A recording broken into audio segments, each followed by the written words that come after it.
Nous sommes ravis aujourd'hui d'accueillir Djali Badiane, qu'on ne présente plus, dans son militantisme, son engagement.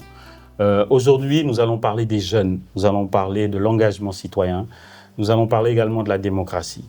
Et l'idée derrière ça, c'est que quand on parle souvent en fait de la jeunesse, c'est une majorité certainement démographique, mais une minorité silencieuse, une minorité qui est frustrée.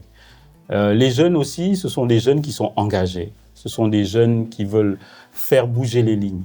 Et dans ce contexte-là, on ne pouvait pas avoir une meilleure personne que toi pour pouvoir réellement en fait nous décrire ton parcours à travers ton engagement, tes actions et à travers également les espoirs que peut contenir cet engagement de la jeunesse, de nous décrire finalement en fait que faire pour ces jeunes dans ce Sénégal du XXIe siècle, dans cette Afrique. Djali Badiane, journaliste, consultante en communication et militante sénégalaise des droits humains, spécialiste des questions de genre, de protection de l'enfant et de participation citoyenne, elle s'engage au sein de la société civile pour une démocratie plus inclusive. Membre active de Sénégal Vote, Djali Badiane œuvre pour la transparence des processus électoraux, la vigilance citoyenne et l'éducation civique, notamment auprès des jeunes et des femmes.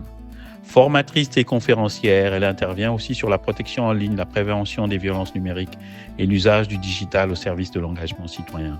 Dans ce nouveau numéro de Conversation citoyenne, elle partage son parcours, ses combats et sa vision d'une citoyenneté active au Sénégal. Djali, nous sommes ravis de t'accueillir. Bonjour et bienvenue à cette émission.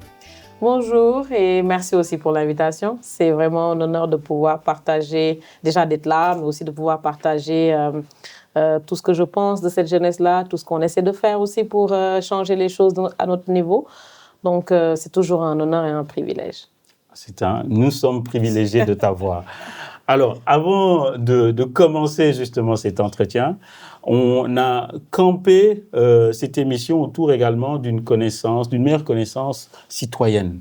C'est-à-dire, on va te poser quelques petites questions pour tester tes connaissances et savoir si finalement, en fait, Djali peut répondre à ces questions. Alors, des questions assez simples. Hein. Alors, à ton avis, à quel âge peut-on voter au Sénégal ?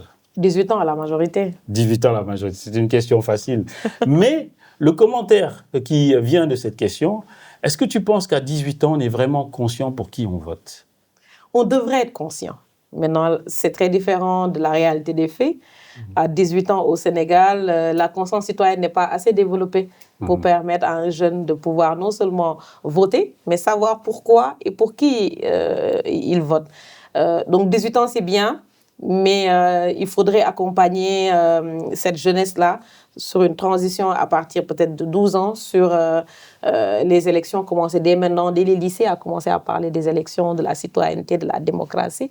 C'est important pour préparer cette jeunesse-là à ce 18 ans-là et à pouvoir aller voter. Absolument, absolument. C'est ce regard-là qui est important, qui va permettre, quand on parle justement de cette majorité démographique, de voir si les jeunes ont réellement pesé sur l'aspect électoral. Exactement. Alors, excellent pour la première question. On va y aller avec la deuxième question. Alors, quelle loi de 2010 impose la parité homme-femme sur les listes électorales ? C'est la loi sur la parité, votée en 2010, qui nous permet d'avoir sur les listes nominatives électorales et semi-électorales autant d'hommes que de femmes. Alors, cette loi a été beaucoup mise en avant, supportée par la société civile. Mais souvent, on dit que, et puis même dans les instances décisionnelles, on donne l'exemple du Sénégal en termes de la représentation paritaire. Mais souvent, le problème, c'est que est-ce qu'il pèse réellement, en fait, au niveau des instances de décision ? Qu'en penses-tu ? Je rentre d'Accra où même j'ai pu exposer sur cette loi-là, sur la représentativité des femmes et des jeunes. Et j'en ai profité pour mettre en avant cette loi-là qui, au niveau ouest-africain et même africain et régional au-delà, est un exemple. Il faut le dire, ça a marché. Nous sommes passés de 11% de femmes à l'Assemblée nationale à 47%, ce qui veut dire qu'on a fait un bond grâce à la parité. Maintenant, si les femmes pèsent ou pas, je pense que ça, c'est un autre débat. Que la loi essaie de corriger, parce que la loi sur la parité, c'est une loi corrective. qui nous permet de niveler les choses. Maintenant, il faudra encore beaucoup travailler sur les femmes, les former, les sensibiliser, les spécialiser sur des questions spécifiques pour que les femmes qui vont à l'Assemblée nationale et qui deviennent, qui arrivent à être les 50% de l'Assemblée nationale, parce que l'objectif c'est ça quand même, c'est qu'au fur et à mesure qu'on pratique cette loi, qu'on puisse arriver à une parité. Et même en excédent, hein, pourquoi pas, mais il faudra préparer les femmes, les former, les spécialiser, les orienter pour qu'elles puissent peser de tout leur poids et que leur présence là-bas puisse être très utile. Ce travail de renforcement, ce travail de formation, de préparation qui est important pour préparer réellement en fait, ces femmes à faire un impact au sein de l'Assemblée nationale. Et des autres instances de prise de décision. Hein. On a parlé de l'Assemblée nationale, des instances délibératives, ça nous permet d'aller vers la troisième question. Alors, en quelle année la constitution actuelle au niveau du Sénégal, le texte fondateur au niveau contemporain, a été adopté? C'était en 2001, juste après la première, entre guillemets, alternance politique qu'on a connue. Je sais qu'il y a eu une réforme par la suite que Macky Sall a fait par rapport qui nous a valu même cette histoire de troisième mandat, mais c'était la constitution de 2001, juste après la première alternance politique. Absolument, excellent. On voit que tu es vraiment au top. Mais le commentaire que j'aimerais que tu nous dégages également, c'est est-ce que, on parlait de 18 ans, de jeunes qui peuvent aller voter, est-ce que tu penses que les Sénégalais sont vraiment conscients de leur constitution? Est-ce qu'ils connaissent, en fait, parfois quand on parle des articles, c'est lorsque il y a des tensions politiques, etc. Mais est-ce qu'un acteur citoyen doit connaître, un peu comme les États-Unis ou d'autres institutions, d'autres pays qui connaissent leur constitution, les amendements, etc. Est-ce que ça devrait être une obligation pour un citoyen sénégalais? Ça devrait être une obligation pour les citoyens, mais il faudra d'abord voir la constitution. Moi qui te parle, la dernière version de la constitution sénégalaise, je la cherche toujours. On nous dit que la dernière version certifiée, originale et à l'Assemblée nationale, on n'arrive pas à la voir. Déjà, il faudrait que les gens aient accès à ces documents-là. Si les intellectuels, entre guillemets, comme nous, n'arrivent pas à accéder à l'intégralité de ces textes fondateurs-là, comment vous voulez que les citoyens lambda puissent en accéder et s'en approprier? Il faut déjà qu'on puisse rendre disponibles ces dispositifs-là. Et jusqu'à présent, je vous dis, c'est un vrai problème pour trouver la dernière version officielle de la Constitution sénégalaise. Et ça me permet d'aborder, de faire le commentaire suivant par rapport à ça. Il faut qu'on rende accessible l'information. Absolument.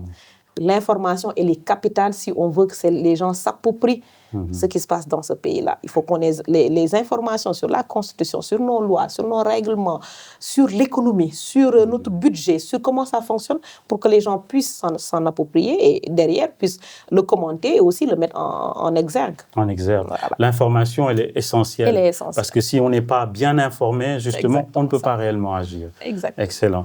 Alors, la quatrième question, il en reste juste deux, je te promets. Quel mouvement citoyen né en 2001 a popularisé le concept nouveau type de Sénégalais? Y en a marre. Il y en a marre, elle est facile. Pour moi, il y en a marre. C'est une belle histoire de citoyenneté. Il faut dire les choses telles quelles. Si aujourd'hui, on a connu l'alternance en 2012, c'est grandement, en partie, grâce à Y en a marre. Ils ont été les catalyseurs de ce qui s'est passé dans les rues sénégalaises et qui ont amené cette vague de changement en 2012. Et nous avions besoin, au niveau des mouvements de jeunesse, au niveau des mouvements politiques, d'avoir ce sang neuf-là, cette nouvelle vision de la société civile, de l'engagement citoyen, qui ne reste pas seulement dans des salons en train de discuter, mais qui sort dans la rue, exprimer son ras-le-bol. Parce qu'on sait que le changement constitutionnel voulu en 2011, avec cette histoire de vice-président et autres, si jamais c'était passé, ça allait nous amener dans une situation très compliquée. C'est comme l'histoire du trois quarts, machin, trois quarts votant. Tout ça là, ça a été compliqué. Et c'est Y en a marre qui a catalysé toute cette effervescence de la jeunesse et qui les a sortis dans la rue et qui nous a permis de peser sur la balance au moment de prendre certaines décisions. Ça nous a valu le fait que l'Assemblée nationale ait été bouclée un certain juin 2011. Ça nous a valu des manifestations qui nous ont vraiment amenés à faire en sorte que le président de l'époque a pu marquer un stop et qu'on aille à des élections en 2019 et qu'on puisse avoir une autre alternance. Alors ces mouvements citoyens sont importants parce que justement, ils se tiennent là où il y a des soubresauts démocratiques et ils impulsent par rapport justement à ce que la jeunesse peut mettre en avant. Exactement. Alors, une dernière question pour toi. Oui. On sait que tu viens de Mbour, oui. Alors c'est important. Et dans ce registre-là, on aimerait savoir combien de communes Mbour compte-t-elle et les 2 activités principales de Mbour. Mbour compte 16 collectivités territoriales. Quand on parle du département, parce que c'est un grand département. Je précise aussi que mon département est le 3e département le plus peuplé du Sénégal. J'en suis très fière parce que ça nous fait un poids démographique qui marque comment le département est important au Sénégal. Oui. Et pour les 2 activités, c'est un département très touristique, c'est un département aussi où la pêche est très importante. Absolument. Avec une très belle côte aussi. Excellent. Tu as 5 sur 5, mais vraiment, on en escomptait exactement ça, parce qu'on savait que tu allies les connaissances par rapport justement à ton engagement citoyen.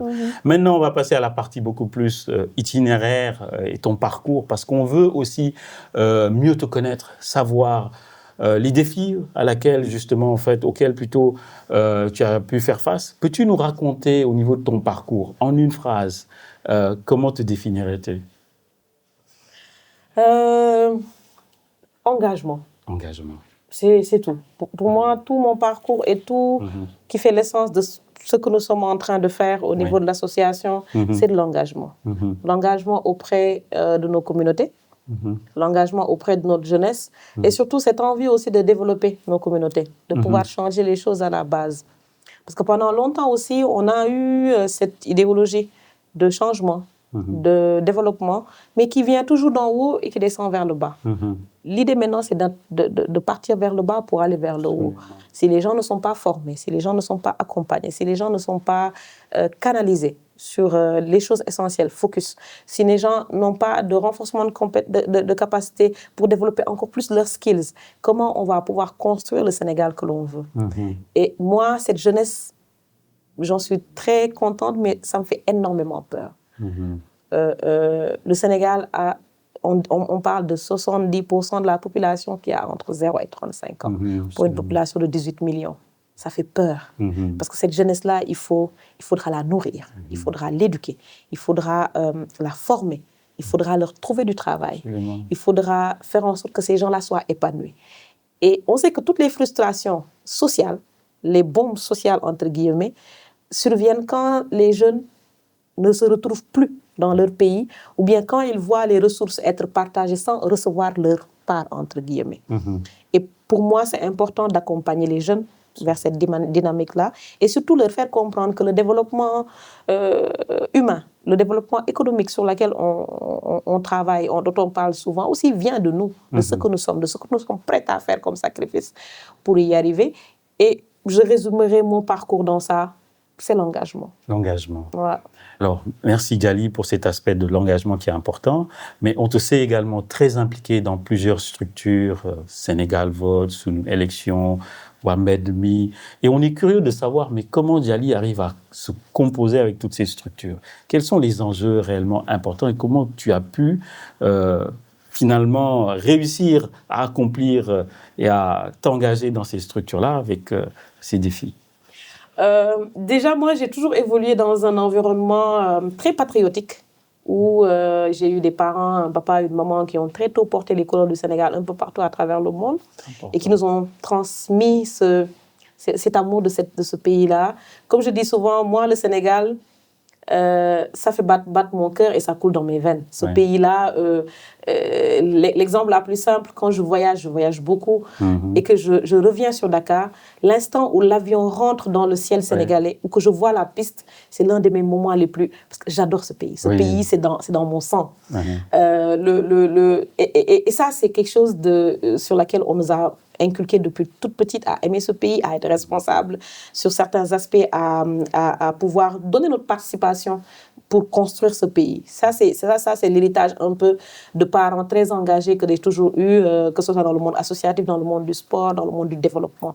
Maintenant, après aussi, ça a été un parcours scolaire où il y a eu beaucoup d'engagement dès le lycée. Je suis très très pile électrique, très bougeotte, très rentrée dans toutes les sauces, très engagée dans tous les fronts, mener toutes les batailles, vouloir défendre tout le monde au lycée, me battre pour des gens, monter, descendre et tout. Et ça, je pense que c'est juste ça qui s'est matérialisé après dans le monde professionnel. Et c'est vrai qu'au Sénégal et dans le contexte où on est, pour une femme, c'est très difficile non seulement de s'engager, mais de rester sur l'engagement. Absolument. Mais comme je dis souvent, moi, l'une des choses qui me fait beaucoup avancer, c'est qu'on ne m'a jamais mis de limite. Je suis dans une famille où il n'y a pas de limite. C'est-à-dire, tu veux devenir président de la République, mon père va te dire bravo, tu vas y aller. Ma mère va te dire donne-toi les moyens d'y arriver. Donc, on ne nous a pas mis un plafond. Maintenant, il y a le plafond de verre de la société normale. Bien sûr. Et je pense que ce qui aide, c'est quand on n'a pas un plafond dans sa propre famille, je suis désolée, mais le plafond de verre, on s'en fout un peu, c'est pas grave. Et après, l'idée aussi, le moteur, c'est cet engagement-là qui te fait faire beaucoup de choses. J'avoue que parfois, on est fatigué. Oui. Parfois, on est pris par 40 000 choses en même temps. Mais c'est l'engagement qui est le moteur de tout ça, qui fait qu'on arrive à être dans les mouvements citoyens. Moi, mine de rien, et peut-être que c'est très petit par rapport à certains, mine de rien, ça fait plus de 15 ans que je suis dans les mouvements citoyens, que j'en ai organisé des manifestations, que j'en ai fait, que je suis allée, que j'ai piloté, que j'ai été dans différentes organisations, sympathisants, membres et autres. Et c'est un parcours où on grandit, on apprend, on passe d'une étape à une autre, on apprend sur le plaidoyer, sur le lobbying, sur même juste la gestion de foule et autres choses. Ça, c'est des aptitudes qu'on apprend après sur le terrain. Mais l'idée, c'est que pour chaque projet aussi, de pouvoir engager les jeunes autour de l'idéal qu'on a. Et cet idéal-là, c'est de développer le Sénégal. C'est de construire l'humain. Parce que l'investissement sur l'humain est pour moi capital. Absolument. On a beau investir sur des routes, sur des immeubles, peu importe, si on n'investit pas sur le capital humain, on ne pourra pas avoir le développement endogène que l'on cherche. Et surtout pour des pays comme les nôtres où on a une grande jeunesse, souvent illettrée, désœuvrée, et que souvent on oublie aussi de nous rappeler qu'on est un pays encore très pauvre. Tout à fait. Voilà. Alors, tu as parlé de l'engagement, on le retient, c'est vraiment un thème phare. Tu as également parlé de ton penchant sur le patriotisme, le Sénégal. J'aime bien cet aphorisme que tu as fait quand tu as atterri avec le cri du cœur. Mais également, tu aimes Mbour, n'est-ce pas? Alors, et on sait que parfois, il y a des écarts entre les régions et Dakar qui capitalisent pas mal, en fait, d'opportunités, mais également de défis. Alors, pourquoi toi, tu as choisi justement, en fait, d'aller à Mbour et comment tu arrives justement à mener toutes tes actions de Mbour? Peux-tu nous en parler? Mbour, pour le choix, en fait, c'était une étude qu'on avait lancée parce que, comme je dis, pour chaque projet aussi, il y a des mutations et des phases de développement. Quand on a terminé Sénégal Vote en 2022, on s'est dit il faut qu'on passe à une étape supérieure. Parce qu'en 2022, on venait de boucler le monitoring d'un processus entier électoral. Quand on parle de processus électoral, de cycle électoral, pardon, on parle de toutes les élections. Donc en 2022, on avait bouclé un cycle électoral entier. Donc je ne dirais pas qu'on n'avait plus grand-chose à prouver, mais on avait appris énormément de choses. On avait rodé un système, on avait créé des outils, on avait stabilisé une manière de faire. Et le Sénégal Vote est devenu un label, peut-être qu'on en parlera après. Sénégal Vote est devenu un label au Sénégal et en dehors du Sénégal en termes de monitoring des processus électoraux.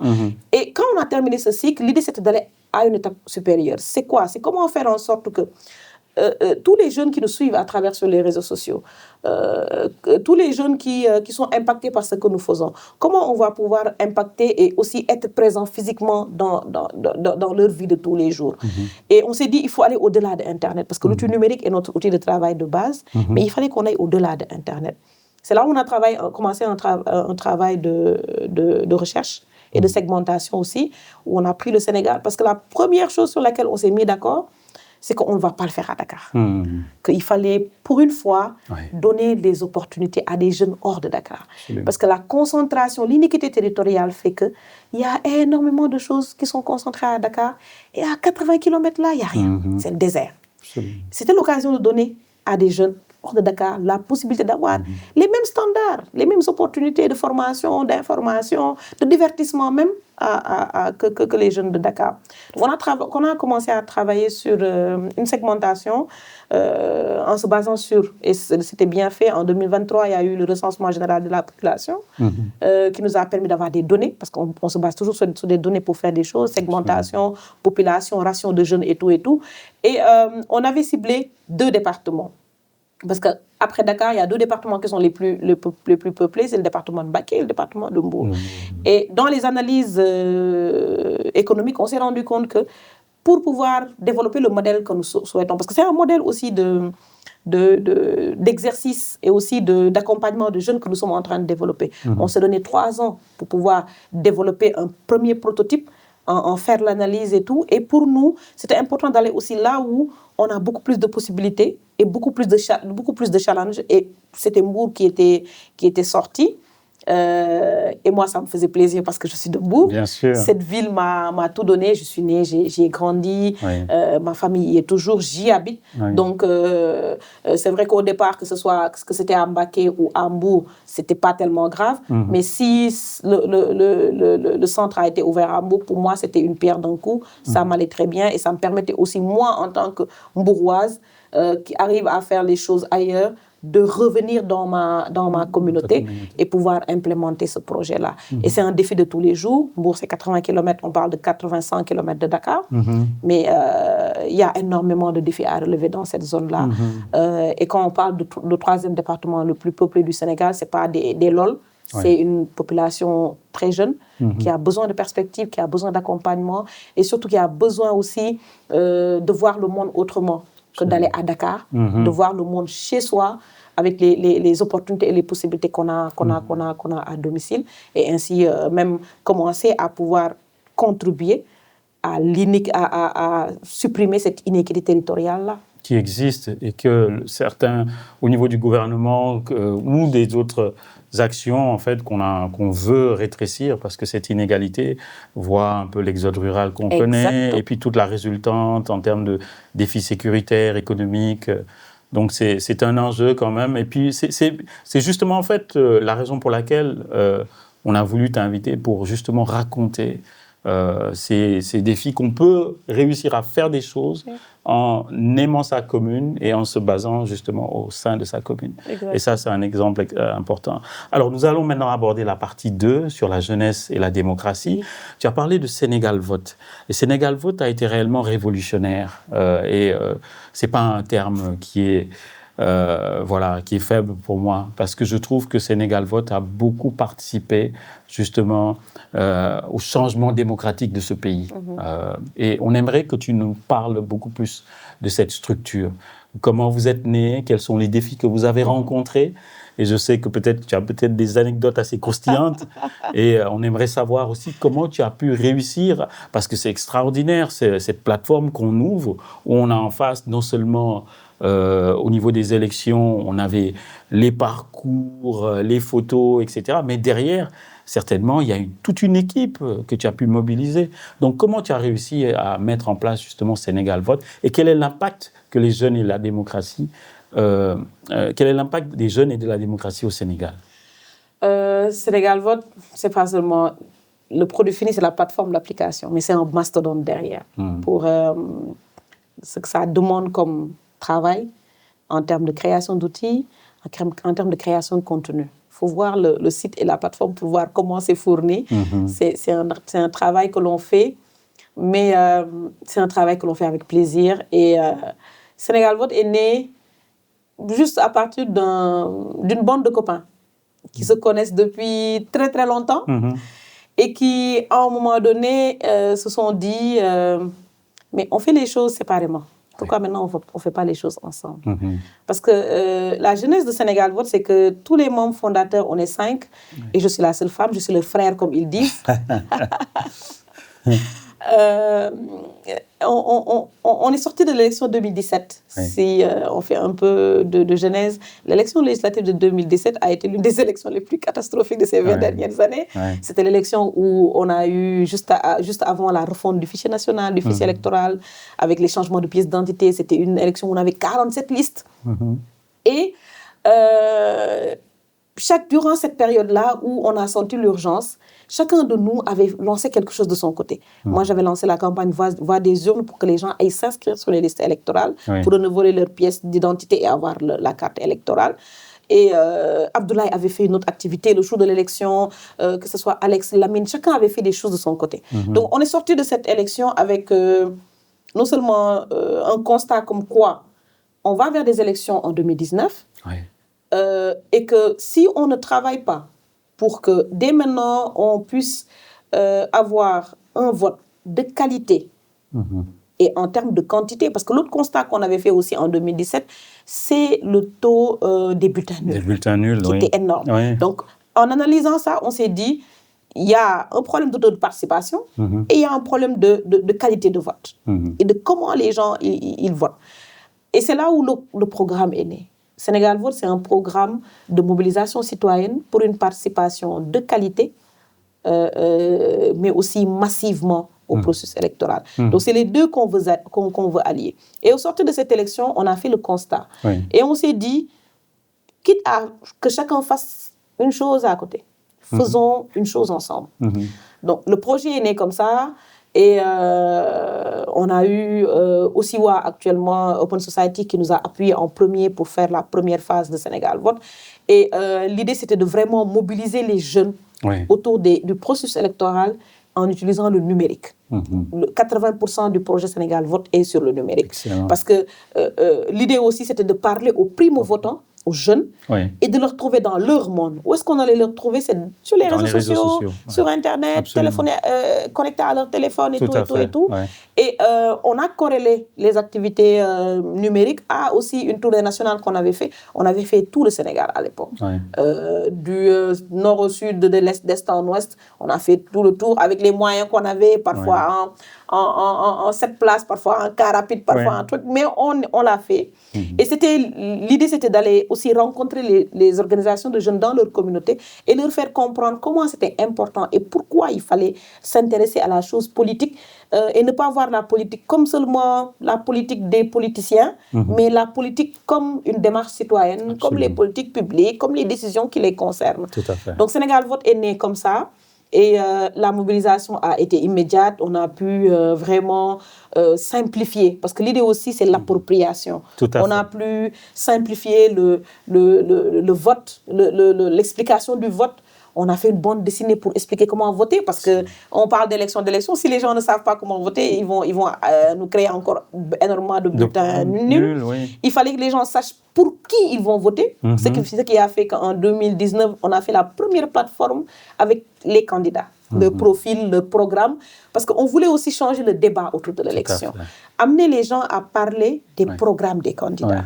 Ça a été une tâche difficile. J'imagine. En 2019, on n'avait que 5 candidats, mais je vous assure que les programmes, on a fallu les challenger pour les avoir. Et quand on a eu les programmes, il fallait les simplifier. Et nous, en fait, Sénégal Vote, on est parti du régler les problèmes au fur et à mesure. Quand on a demandé les programmes, on s'est retrouvé, je me rappelle, avec le candidat Idrissa Seck qui avait un programme de 125 pages. On avait le candidat Macky Sall qui avait 60 et quelques pages. On s'est dit, mais attends, nous, on ne va pas seulement mettre ça sur le site, les gens vont télécharger. Comment ils vont le comprendre? Absolument. Et de fil en aiguille, en réflexion et autres, on s'est dit, on va créer un outil qu'on va appeler le comparateur de programmes. Et on va synthétiser les programmes, on va les faire rentrer. Excellent. À l'époque, il y a des gens à qui on en a parlé qui nous ont dit, mais vous êtes malade, ça ne va jamais marcher. Ça a marché. On a synthétisé les programmes, on les a mis dans le comparateur et ça a permis aux Sénégalais de découvrir le comparateur. Juste pour vous donner un exemple, en 15 jours, parce qu'on l'a déployé juste au début de la campagne électorale. Et en 3 semaines, on a eu 35 000 visites.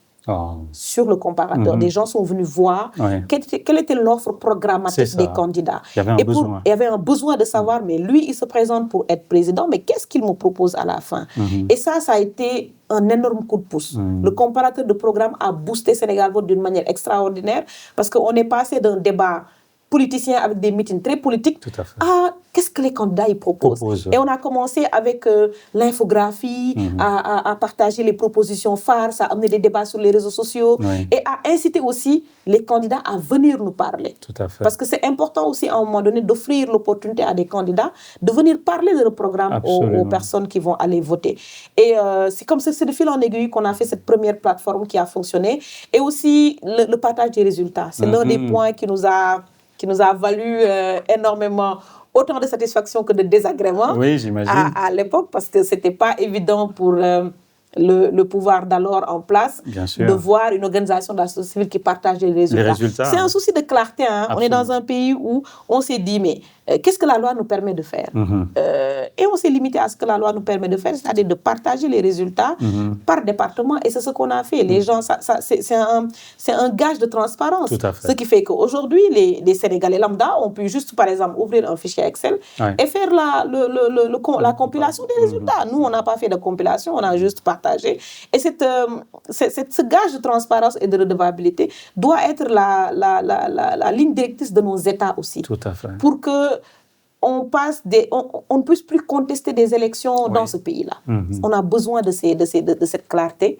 Et ça a beaucoup boosté la page parce que le jour de l'élection, je me rappelle, l'hashtag Sénégal Vote, on a trendé pendant 2-3 jours avec des millions et des millions d'impressions. Les gens nous appelaient, nous contactaient. Au niveau international, les médias, parce que notre plateforme, on l'a retrouvée sur CNN, sur tous les médias internationaux qui reprenaient tous les tweets, le contenu que nous mettions en place. Et pour moi, c'est l'une de nos plus grandes fiertés au Sénégal, ce programme-là. On espère pouvoir passer, on est en train de le modéliser pour pouvoir le passer la main aux plus jeunes, parce que aussi l'idéologie de Sénégal Vote, c'est qu'on fait notre temps, après aussi on passe à autre chose. Mais c'est un héritage certain. Qui est devenu un label que nous avons essayé au niveau de la Guinée-Bissau, par exemple, parce que aussi, on est des militants. Pour ceux qui ne le savent pas, Sénégal Vote, toute la plateforme, tous les outils sont en open source. Excellent. C'est quelque chose sur laquelle on ne badine pas, on ne vend pas l'expertise, on ne vend pas les outils. Tout est open source. Accessible. Toute personne qui nous demande le code source, on te le fournit. Si tu veux reproduire tout, et reproduire exactement, tu changes les choses. Et on l'a fait avec des organisations de la société civile en Afrique. On l'a fait pour la Guinée-Bissau, pour le Bénin, pour le Togo. On l'a fait pour l'Angola, où des organisations de la société civile ont récupéré nos codes sources et ils ont créé des outils, ils ont amélioré ou reproduit nos outils à la perfection, notre carte électorale, les outils et autres. Et ça ne dérange pas aussi parce qu'on est des militants de l'open source. Donc c'est ça, Sénégal Vote, c'est un parcours très engageant. On le continue. On a terminé un premier cycle. Là, on travaille déjà sur le cycle à venir avec d'autres perspectives aussi, parce qu'à chaque cycle électoral, on a une perspective. Là, on a vraiment la perspective de l'inclusion, de la participation politique des jeunes, des femmes et des personnes handicapées. Donc c'est l'orientation qu'on veut donner au projet et on verra à partir de 2027 où on a des élections locales. D'ici là, on a des projets qu'on doit articuler en vue de cette élection-là. Sénégal Vote va connaître des mutations, mais c'est une grande fierté. C'est une grande fierté et c'est une énorme satisfaction. Absolument. On le sent, on le sent, on voit l'engagement, l'aspect de la transparence, de la redevabilité, de l'information. J'ai l'impression qu'en fait, que toutes les, comme ils disent, le check the box par rapport à l'engagement citoyen, c'est revu dans cette plateforme. Donc, c'est autant formidable. Alors, avant d'aborder la partie 3, j'aimerais revenir un peu sur les aspects de la Constitution. Et également, dans cette émission, on veut un aspect un peu plus pratique, des conseils, des suggestions que tu peux donner. Exactement. Alors, s'il y a 3 règles fondamentales ou plus, à ton avis, si tu devais réinventer la Constitution avec 3 règles fondamentales avec les jeunes, parlant de l'engagement que tu viens de dire, quelles sont ces règles fondamentales-là qui seraient importantes selon toi? Je sais que je vais être un peu catégorique sur ça, mais le vote obligatoire. Pour moi, on doit imposer. On ne peut pas être un citoyen dans un pays. Oui, la liberté fait que les gens ont le droit de voter ou de ne pas voter. Mais j'aurais certainement mis un droit de vote obligatoire pour que les jeunes puissent aller voter. Et plus on a de jeunes et de femmes qui votent, on peut booster la participation politique. Et la représentativité. La représentativité des jeunes et des femmes et la participation politique. Tout le monde n'est pas d'accord sur ça, mais c'est un débat. Je pense que L'autre question, c'est l'affaire du 3e mandat. On n'est toujours pas clair sur le sujet. Pour moi, on doit pouvoir changer cet article et être ferme en mots français dessus. Genre, nul ne peut faire plus de 2 mandats de tout son vivant, point. Oui, Bah, carrément. c'est-à-dire, il n'y a Oui. pas autre chose. Oui. Pour qu'on ne revienne plus, parce que Oui. moi, personnellement, j'ai cette hantise de ce qui s'est passé entre 2021 et 2024. Parce Oui. que, oui, on s'en sort bien, hein, mais on n'a pas été loin du précipice. De la rupture, oui. On n'a pas été... il s'est passé des choses douloureuses dans ce pays. Absolument. Et pour moi, il ne faut plus qu'on revienne à ce débat de troisième mandat. Moi, il faut que les choses soient claires. C'est du français. Ce n'est pas diable d'écrire dans une disposition. Nul ne peut faire plus de 2 mandats de sa vie. Point. Successif ou pas successif, ce n'est pas notre problème. L'important, c'est que quelqu'un ne peut plus faire plus de 2 mandats. Et qu'on l'écrive avec clarté, pour qu'on ne soit plus dans l'interprétation, parce que c'est cette interprétation qui nous a amené qu'on a eu un président qui s'est réveillé pour annuler les élections, pour que la Conseil constitutionnel rentre dans la danse. Et ça nous a amené dans des tensions que nous, on a vécu des journées et des soirées noires quand les élections ont été annulées. Absolument. Quand l'ancien président a fait sa déclaration. Parce que nous, on avait préparé tout en amont Sénégal vote. C'était beaucoup d'investissements financiers, beaucoup d'investissements humains. Et on se réveille, on dit, il n'y a pas d'élection. Il faut qu'on mette des garde-fous très clairs sur ça. Et puis, l'autre point, c'est les référendums, les élections. Je pense qu'on ne sollicite pas assez l'avis des Sénégalais sur certains points. Pour moi, quand je dis souvent, on me dit, mais le Sénégal, c'est pas la Suisse, mais j'adore la Suisse sur ce côté-là. C'est le pays des votations. Eux, ils votent tout le temps. Moi, je les adore parce que ils impliquent leurs citoyens. Ils vont dire, on va en votation, ils votent. Et eux, ça, c'est automatique et autres. Ce qui veut dire qu'on peut mettre en place des systèmes de vote très fluides, mais qui permettent, sur des questions très précises, de recueillir l'avis des citoyens. Absolument. Les citoyens ont le droit de donner leur avis sur tous les points concernant la vie publique. Et on doit pouvoir mettre en place un système très facile qui permet de voter électroniquement, avec sa pièce d'identité, partout où on est dans le monde, pour qu'on puisse voter. Et ça nous permettrait d'avoir des votations beaucoup plus fluides et moins lourdes en termes logistiques et financiers, mais aussi de pouvoir recueillir de façon régulière aussi l'avis des citoyens sur certaines questions cruciales. Pour moi, il ne faut pas entériner certaines décisions autour d'un conseil des ministres, d'un projet de loi qui passe à l'Assemblée et dont personne ne va parler, qui va passer quand même parce qu'il y a une majorité, mais qu'on puisse recueillir l'avis des Sénégalais sur des questions importantes. On a la question des industries extractives, des ressources naturelles, on a les questions concernant le code de la famille, qui touche le social. On a toutes ces questions-là où on a besoin de savoir ce que les Sénégalais y pensent avant de pouvoir chambouler les choses. On a créé ici des référendums pour rien, pour changer ces dispositions de la Constitution qui nous ont amené à cette histoire d'amalgame sur le 3e mandat, un mandat qui commence, rétroactif qui ne commence pas. Donc, il vaut mieux mettre en place des systèmes très fluides et surtout dans les dispositions de la Constitution, permettre des votations assez faciles. Je pense que c'est les 3 choses que dans la Constitution sénégalaise, j'aimerais bien pouvoir changer. C'est des choses essentielles et je pense que les gouvernants sont au courant. Donc, dans cette perspective-là, espérons que les choses vont changer. Alors, on va aborder maintenant la partie 3 de l'émission qui va s'intéresser beaucoup plus à la gouvernance locale, revenir sur les questions de décentralisation. Alors, on a parlé un peu de Dakar et des écarts de développement, 80% notamment en termes d'institutions et d'opportunités. Mais on aimerait, par rapport à cette notion de citoyenneté territoriale plus juste, en fait, au-delà de l'exemple de Mour, est-ce que tu vois, et puis dans le gouvernement on parle d'équité territoriale, ce sont des termes qu'on met de l'avant, mais quel est le contenu qui est derrière? À ton avis, pour aspirer à cette équité territoriale, qu'est-ce qu'on devrait faire? Pas juste les gouvernants, mais les actions citoyennes pour pouvoir arriver à cet objectif. La première chose, il faut développer les opportunités dans nos terroirs. Pour que les jeunes puissent rester dans leur communauté, mais il faut qu'ils puissent se former.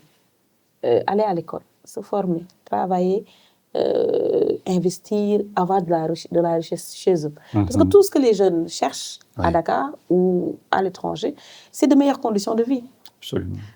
C'est une éducation beaucoup plus inclusive. Aujourd'hui, si beaucoup de jeunes quittent leur localité pour venir à Dakar ou à Ziguinchor ou à Saint-Louis, c'est parce que il n'y a pas d'université dans leur localité. Il n'y a pas d'école de formation de qualité. C'est pourquoi tout le monde se retrouve à Dakar, entre Dakar, Thiès, peut-être, et un peu Mbour. Mais à Mbour, les écoles de formation, je suis désolée, mais il n'y en a pas énormément de qualité, mais il y en a. il y a une question d'opportunité et d'attraction. Si on fait que nos localités soient non seulement terre d'opportunités et attractives, mais les jeunes, ils vont y rester. Ils vont y rester, notamment. Pour avoir fait le retour dans ma localité, oui. Je trouve qu'il n'y a aucune raison de rester à Dakar si on trouve l'opportunité chez soi. On est mieux que chez soi. Hein? Tout à fait. On vit mieux dans nos communautés où on est né, on a grandi, où on construit quelque chose, que de venir s'entasser à Dakar dans des conditions souvent difficiles, avec une qualité de vie, entre guillemets, médiocre. Parce que comme je le dis souvent, à la fin de la journée, tout ce qu'on fait là, engagement, tout là, à la fin de la journée, on veut juste être heureux. C'est vrai. On veut juste être en paix. C'est ce qu'on cherche. C'est l'aspiration de Et l'équité territoriale doit être l'une des, pour moi, des batailles que ce nouveau gouvernement-là doit mener si on veut réellement développer nos terroirs. On ne peut pas comprendre que dans un pays comme le Sénégal, parce que mine de rien, le Sénégal, c'est un petit pays. Il faut le dire. Une amie qui travaille au Nigeria me dit souvent, en fait, vous êtes tellement petit que tu ne peux pas quitter Dakar à 8 h et à 17 h, tu ne te trouves pas dans une frontière. Et il a raison. Peu importe où tu vas, tu quittes Dakar, tu vas vers le nord, le sud, l'est, à 17 h, tu es dans une frontière, tu es dans notre pays. Ce qui veut dire qu'on est un petit pays. Un petit pays avec 18 millions d'habitants et une jeunesse qui est, pour moi, l'une de nos ressources les plus importantes. C'est cette jeunesse-là qu'on a. C'est vraiment la ressource la plus importante qu'on a, parce que les ressources humaines sont devenues le capital humain est une ressource illimitée et une ressource sûre aussi. Mais il faut développer nos territoires.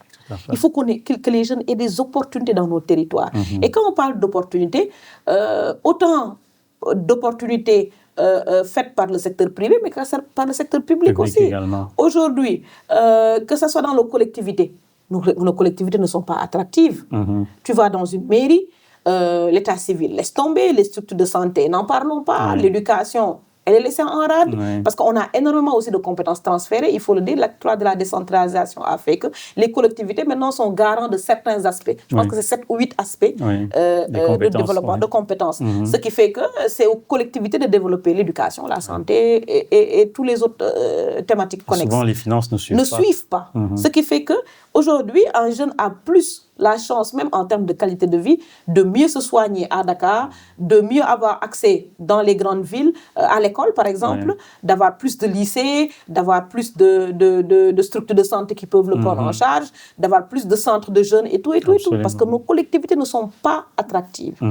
Et nos collectivités manquent de ressources pour ça. Les politiques publiques font qu'on a fait des compétences transférées, mais est-ce que l'accompagnement derrière suit pour permettre aux collectivités de prendre en charge correctement les thématiques-là des compétences transférées? L'autre participation, c'est le secteur privé, comme je dis, nous, le monde associatif, les entreprises et autres. Nous aussi, dans nos politiques de développement, dans nos projections aussi, on focalise, et même dans les activités. Souvent, maintenant, je râle sur cette question et les gens rigolent.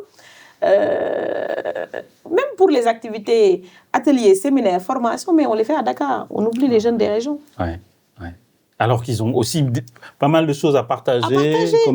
Ils ont des choses à partager dans leur localité. Parce que ce qu'il ne faut pas oublier dans le développement de nos communautés, c'est qu'on ne vient pas en terrain vierge.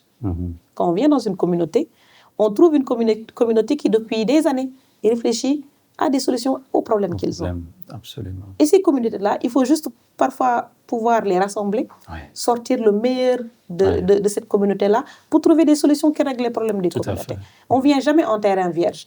Et le fait de pouvoir, en tant qu'organisation, de rassembler ces communautés autour d'un idéal, de former les jeunes au centre, par exemple, à Bourg, on a un programme sur le volontariat communautaire où on forme les jeunes sur un cycle de 5 mois qui leur permet de comprendre les enjeux, non seulement du développement local, de la participation citoyenne, de la démocratie participative, des budgets locaux, qui leur permet de mieux exercer, eux, leurs droits de citoyens dans les communes où ils sont, mais aussi de comprendre qu'ils sont des leviers de développement et qu'ils peuvent faire des choses pour leur communauté sans attendre la mairie ou l'État ou autre chose. Et c'est ça, ça nous a valu beaucoup de satisfaction parce qu'on a des cohortes de jeunes qui sont formés à développer des projets communautaires et on nous appelle souvent de partout pour nous dire « Ah, il y a un de vos jeunes qui était passé dans notre structure, mais ils ont fait un travail formidable. » Et ça c'est le plus grand résultat qu'on a, c'est de former des jeunes aussi qui sont conscients de eux, l'impact positif qu'ils peuvent avoir sur leur communauté, mais aussi comment, en tant que citoyens, ils peuvent exercer leur devoir et surtout connaître comment leur collectivité fonctionne. Je pense que l'équité territoriale, c'est le cheval de bataille de ce nouveau gouvernement-là. Et ils ont divisé le pays en pôles territoires. On verra ce que ça va donner, quelles ressources ils vont donner à ces pôles-là territoriaux.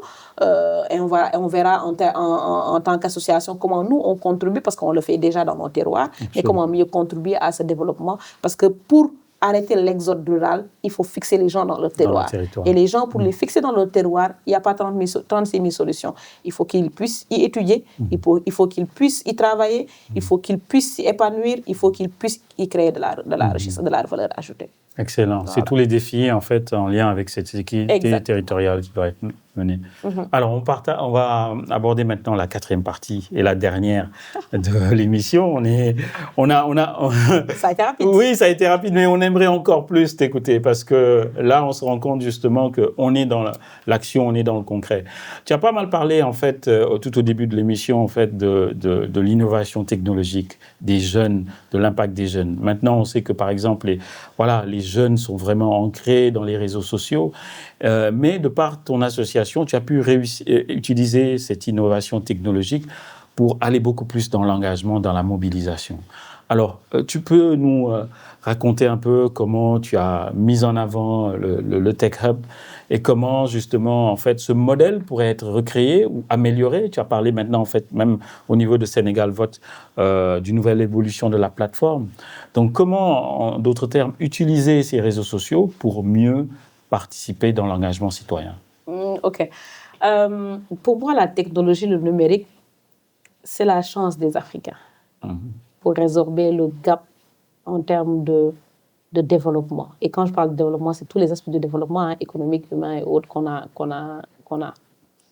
Parce que qu'est-ce que le numérique nous permet de faire? Le numérique nous permet de nous former, d'être en contact, de nous informer, de créer des opportunités, de créer de la valeur ajoutée, d'étudier. Et le numérique est devenu très inclusif. Je pense que quand j'ai découvert sur le téléphone de mon papa qui a 76 ans, ChatGPT, j'ai dit « Oh, ça, c'est quelque chose d'extraordinaire parce que ça nous montre qu'il y a quelque chose qui impérablement nous lie tous, c'est le numérique. C'est une opportunité inestimable que nous avons de développer notre capital humain. De développer des opportunités et de créer de la richesse. Absolument. Ça, il faut le dire. Et comme je dis souvent dans les sessions de formation, souvent beaucoup de personnes d'un âge nous disent « Oui, c'est Internet qui a détruit nos jeunes, c'est Internet ceci, c'est les téléphones et autres. » Je dis « Mais le mouvement est irréversible. » Je pense que là, on est sur la pente où soit on va aller de l'avant, mais arrêter Internet, il faut arrêter. Ça, c'est plus possible. On est sur la pente où il faut avancer. Et nous, on a pris le parti de tirer le meilleur du numérique, de ce qui va nous permettre non seulement de pouvoir créer des outils qui vont être utiles aux jeunes, mais aussi de façonner le Sénégalais que nous voulons. Parce que nous, dans tout ce que nous faisons, le slogan de l'association Wabedumi, c'est « Oser la citoyenneté ». Mais et ce slogan est en corrélation avec ce qui est très important pour nous, c'est le capital humain. Absolument. Pour nous, ce qui est important et qui est primordial, c'est façonner le Sénégalais que nous voulons. Le Sénégalais qui va être conscient du rôle qu'il doit jouer dans ce pays-là, l'outiller assez pour qu'il puisse bien jouer ce rôle-là et que cet impact puisse être un impact non seulement auprès de sa famille, de sa communauté et de tout le truc. Parce que pour nous, c'est un impact plus 2, plus 3, plus 4 qui fait un ensemble. Et l'outil numérique a ce merveilleux atout de nous connecter, nous tous, en quelques secondes. Et ça, c'est quelque chose de magnifique et c'est une opportunité qu'on doit saisir. Tirer le meilleur du numérique, c'est permettre à des jeunes qui n'ont jamais fait les bancs de pouvoir accéder à la technologie, à l'éducation, à la formation, au marché, au développement de leurs compétences. Parce que pendant longtemps aussi, on a eu cette classe très éduquée, qui a mis de côté la classe non éduquée dans un certain carcan. Et Internet, le numérique nous a montré que l'inclusion peut se faire peu importe d'où on vient, si on a fait l'école ou pas. Pourquoi WhatsApp est aussi populaire? Parce que juste qu'il y a un vocal qui permet à des gens qui ne savent ni lire ni écrire, de pouvoir communiquer avec tout. Avec tout le monde, oui. Sauf que parfois, tu as ma mère qui t'envoie des vocaux de 5 minutes. Comme je dis, un message vocal, quand ça dépense 30 secondes, ça devient une conférence. Faut arrêter. Mais qu'est-ce que ça permet? Ça permet, moi, à ma grand-mère, aujourd'hui, qui a 86 ans, de pouvoir m'envoyer des messages, de pouvoir parler avec moi. Cette inclusion-là, elle est irréversible. Ce qui nous montre que la technologie est un tout. Et la technologie ne fait pas de différence entre tu viens d'où, tu as fait que... Non, si tu es assez futé pour pouvoir capter tout ce qu'il est possible de capter sur le numérique, eh bien, il te donne tout. Donc, ce qu'on fait avec le Tech Hub, c'est non seulement de développer des outils, parce que aussi il faut, comme on dit, le numérique est au cœur de tout ce qu'on fait, au niveau de WAM&Demi, que ce soit Sénégal World, que ce soit le Tech Hub, les programmes que l'on met en place, le numérique est au début et à la fin. C'est le numérique qui est le moteur de tout ce que l'on fait en termes de formation, en termes d'accompagnement et autres. Et l'idée, c'est qu'on ne laisse personne en rade. Parce qu'aujourd'hui, si on a une jeunesse qui est laissée de côté par le numérique, on a une nouvelle forme d'analphabétisme. C'est-à-dire les gens qui sont dans un monde où ils ne maîtrisent aucune technologie. Et ça, ce n'est plus possible. Aujourd'hui, qu'on se dise la vérité, on est dans un monde où il faut pouvoir manipuler un téléphone, il faut pouvoir être sur les réseaux, savoir ce qui se passe. C'est indéniable. Ne pas y être, c'est un peu une nouvelle forme d'analphabétisme, d'exclusion et tout. Et créer des outils est nous notre base. L'idée, c'est que ce que nous faisons, c'est créer des outils assez faciles, assez simples, que ce soit de l'information, que ce soit de la formation, que ce soit de l'encadrement et autres, pour les jeunes qui se l'approprient et qui, à travers ces plateformes-là, puissent développer leur capital humain. L'autre chose aussi que l'on met en œuvre au niveau du Tech Hub, c'est créer un espace favorable à la création en tant que telle. Regrouper les jeunes, regrouper les associations. Comme on dit souvent, nous, dans notre groupe de gestion du centre, on est un peu une maison des associations de jeunes. L'idée aussi, c'est d'avoir cet endroit-là où les esprits associatifs peuvent se retrouver, discuter, échanger, travailler, échanger, monter des projets, les développer en interne et voir ce qui nous permet de pouvoir faire plus de choses ensemble. Et la technologie nous aide beaucoup, ça nous facilite les sessions de formation, ça nous facilite l'engagement des communautés autour, mais aussi ça nous permet de pouvoir savoir quelles sont les problématiques que les communautés rencontrent et comment nous, on va pouvoir faire aussi pour trouver des solutions à ces problématiques-là. Et ça touche énormément de domaines. C'est le tourisme, c'est la culture, c'est la pêche, c'est l'agriculture, c'est l'artisanat. Aujourd'hui, on voit sur Internet, sur les réseaux sociaux, comment le tourisme est devenu une thématique super importante pour la technologie. Aujourd'hui, les plateformes, on dit, il y a même des mots qui se créent, Instagrammables. Pour prendre une photo quelque part, pour que les gens puissent y aller.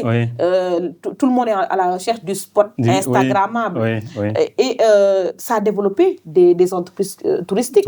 Ça permet à des gens de créer des plateformes pour faire visiter le Sénégal, pour faire visiter le monde, l'artisanat pour développer leur activité, le commerce et autres. Nous, au centre, par exemple, on a des jeunes talentueux, formés, que l'on encadre sur des jeunes entrepreneurs, jeunes pousses. On a un programme Jeunes pousses sur ça, qui accompagne certains entrepreneurs, mais qui n'ont jamais compris comment, avec leur téléphone, ils pouvaient se créer une communauté de clients. Et quand on arrive à le faire, on voit comment ils développent leur clientèle, comment à travers leur téléphone WhatsApp, certains ne se vendent même plus dans les marchés, mais avec leur téléphone, ils arrivent à créer leur communauté de clientèle, à développer leurs skills sur le service client, sur la gestion de la relation client, sur les ventes, la gestion budgétaire et autres. Et ça, c'est des compétences que le téléphone offre. Et le Tech Up essaie de catalyser toutes ces opportunités, ces esprits, ces solutions, parce que nous sommes solutions. Comme on me surnomme au bureau, j'entends les commentaires qui vont... Les assistantes. De toutes les façons, Tata Jali, elle est les solutions. Parce que moi, oui, quand il y a un problème, je ne vais pas m'attarder sur qui a fait quoi, comment la cause. C'est la solution d'abord. Absolument. Et la solution, nous la trouvons dans le numérique et il faut continuer à développer aussi cette attractivité autour du numérique, mais dans le bon sens. Parce que aussi, il faut dire, il y a la partie assez bizarre aussi des réseaux sociaux, mais pour moi, c'est un tout qui fait un ensemble, en fait. Et au Tech Up, c'est ça qu'on essaie de transmettre à travers nos programmes, à travers nos sessions de formation, à travers même les liens que l'on crée avec les autres associations qui sont dans la communauté. Alors, nous arrivons malheureusement au terme de l'émission. On serait resté encore t'écouter parce qu'on apprend énormément et c'est vraiment ça l'enjeu de l'émission, d'apprendre, mais également d'être informé, mais aussi d'agir. Et nous espérons que vous avez apprécié cet échange et nous vous disons à la prochaine. Merci à vous.